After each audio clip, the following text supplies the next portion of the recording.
Кочани оддаде почит на 63 лица загинати од трагичниот пожар.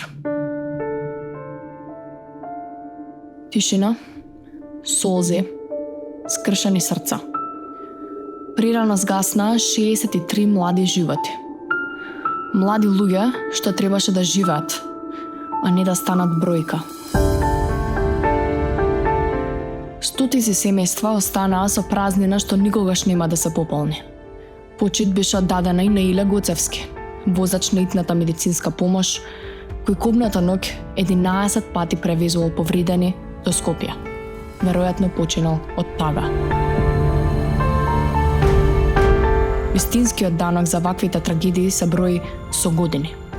Стотици повредени уште долго ќе ги лекуваат лузните од кобната ноќ. Можеби и цел живот. И што научивме за една година? Дали нешто поправивме? Прашањето не е што се случи на тој кобен 16 март, прашањето е што ќе направиме ние денес. Сите носиме дел од Кочани во себе.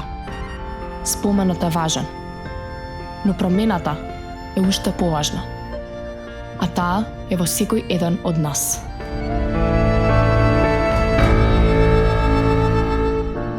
Нека е вечен споменот на 63 ангели. Да не дозволиме никогаш повторно младоста да стане бројка.